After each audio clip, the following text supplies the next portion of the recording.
अस्सलामुअलैकुम दोस्तों। रशिया और यूक्रेन की जंग अब बढ़ते बढ़ते यूरोप की दहलीज तक आपको पहुंचती हुई नजर आ रही है। रशिया अपने ही रिकॉर्ड तोड़ रहा है। और क्या चीन की टेक्नोलॉजी रशिया के पास आ चुकी है, जिसके बाद ये बातें शुरू हो गई हैं कि रशिया एक मंसूबा बना रहा है नेटो की कमजोरी से फायदा उठाने के लिए। और अमेरिकी सदर डोनाल्ड ट्रंप की जानिब से फेज 2 का ऐलान कर दिया गया है। ये फेज 2 क्या है, इन तमाम पॉइंट्स के बारे में आज के इस व्लॉग में बात करेंगे। अस्सलाम वालेकुम। आज तारीख है 8 सितंबर 2025 और मैं हूं रजा अब्बास। आपसे दरख्वास्त की वीडियो को लाइक और चैनल को सब्सक्राइब जरूर कीजिएगा। तो रशिया और यूक्रेन की जो जंग है वो आपको खतरनाक मोड़ की जानिब जाती हुई नजर आ रही है। रशिया अपने ही रिकॉर्ड इस तनाजुर में आपको तोड़ता हुआ नजर आ रहा है कि पहले आप ये खबर सुनते थे कि रशिया की जानिब से बैक वक्त 400 ड्रोन यूक्रेन के ऊपर दागे गए हैं, कभी 500 तो कभी 600। लेकिन अभी जो ताज़ा तरीन खबर सामने आ रही है उसमें बताया यह क्या है कि 800 ड्रोन्स और 13 मिसाइल दागे गए हैं राइटर्स और एपी न्यूज़ के मुताबिक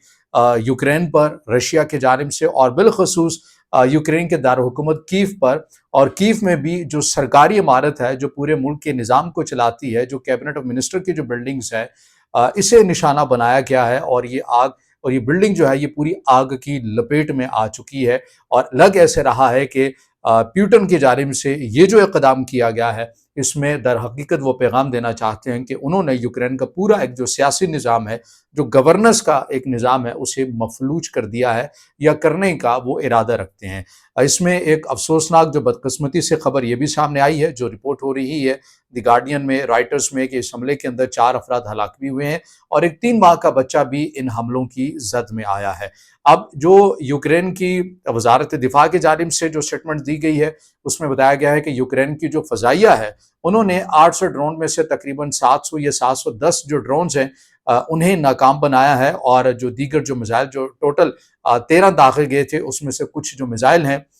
उन्हें भी वक्त से पहले ही नाकारा बना दिया गया है। तो एक बहुत बड़ा जो हमला रशिया की जानिब से किया गया था उसे बड़े पैमाने के ऊपर नाकाम भी बनाया गया है। लेकिन जो मिसाइल या ड्रोन्स जो लगे हैं निशाने के ऊपर, उनकी वजह से अच्छा खासा एक यूक्रेन का आपको नुकसान होता हुआ भी नजर आ रहा है। यूक्रेन के सदर ज़ेलेंस्की ने इन हमलों को जाहिरियत करार दिया है, आलमी दुनिया से मजीद मदद की अपील की है। और इसी को देखते हुए जो खबर सामने आ रही है कि नेटो और मगरबी दुनिया की जानिब से मजीद यूक्रेन को दिफाई सिस्टम देने की बातें की जा रही हैं। इसके साथ साथ जो एक और खबर भी सामने आ रही है कि रशिया की जानिब से जो बहुत बड़ी तादाद में यूक्रेन पर ड्रोन्स जो दागे जा रहे हैं, इनमें बताया जा रहा है, यूक्रेन के ज़राए के हवाले से ये खबर निकल कर सामने आ रही है। आज़ादाना तौर के ऊपर आप इसकी तस्दीक नहीं कर सकते, लेकिन यूक्रेनी जो ज़राए इसको रिपोर्ट कर रहे हैं उनके मुताबिक रशिया के जानिब से कुछ ड्रोन्स जो यूक्रेन पर दागे गए थे, जब उन ड्रोन्स को देखा गया, परखा गया, तो उसमें जो टेक्नोलॉजी थी वो दर हकीकत चाइना का जो जो इलाका है, शेंज़न जो शहर है, वहाँ की टेक्नोलॉजी निकली है। यानी कि वो चाइना की टेक्नोलॉजी शेंज़न के अंदर जो चाइनीज़ जो इक्विपमेंट बनता है, दिफाई इक्विपमेंट, दर हकीकत उस जानिब वो इशारा था। तो बताया ये गया है कि यूक्रेन की तरफ से कहा गया है कि चाइना खुफिया तौर पर मुकम्मल मदद कर रहा है रशिया की यूक्रेन के अगेंस्ट। बहरहाल अगेन कहूँगा कि ये जो खबर सामने आई है ये यूक्रेन के ज़राए के हवाले से है। इसमें थोड़ी सी खबर बड़ी थी, लेकिन चीन ने इस मामले की तरदीद ज़रूर की थी। चीन ने कहा था कि हम दोनों ममालिक के दरमियान इसी बात के ऊपर राज़ी भी हैं और रज़ामंद या सालसी का किरदार अदा करने के लिए भी तैयार हैं कि दोनों फ़िरक़ैन एक दूसरे की कंडीशन का एहतराम करते हुए इस मामले को हल करें और जंगबंदी की तरफ आएँ। लेकिन चीन जब दो मुल्कों के दरमियान जंग हो तो वो किसी एक फरीक को टेक्नोलॉजी नहीं देता। ये रस्मी तौर के ऊपर चाइना का जो बयान है ये भी ऑन द रिकॉर्ड है, आप उनको इनकी फॉरेन पॉलिसी भी कह सकते हैं। अब जो मामला हुआ है, ये जो मैंने बात की थी इब्तिदा के अंदर कि नेटो की कमज़ोरी पकड़ ली है रशिया ने, दर हकीकत ये एक 36 किलोमीटर की एक पट्टी है जो पोलैंड और लिथुआनिया के दरमियान की पट्टी है, जिसे सवाल की गैप के नाम से जाना जाता है। यहाँ पर रशिया ये मंसूबा बना रहा है कि वो इस पट्टी के ऊपर कब्जा कर ले। और इससे होगा क्या, इससे ये होगा कि जितनी जो बाल्टिक रियासतें हैं उनका जो राबता है वो नेटो से या फिर यूरोप के साथ मुकम्मल तौर के ऊपर कट जाएगा और ये बिल्कुल एक मेन लाइन جو جوڑتی ہے بالٹک ریاستوں کو یورپ کے ساتھ، وہاں پر رشیا کی آرمی جو ہے وہ اپنا قبضہ جما لے گی اور اس سے نیٹو بھی کمزور پڑ سکتی ہے۔ ہم نے کل اس کے اوپر ویڈیو بنائی تھی جس میں آپ کو بتایا تھا کہ غیر معمولی حرکتیں یا ہلچل آپ کو نظر آتی ہے یورپ کے اندر، بالخصوص فرانس کے اندر، جرمنی کے اندر، برطانیہ کے اندر، اور جرمنی کے اندر مشقیں بھی جاری ہیں کوارڈیکا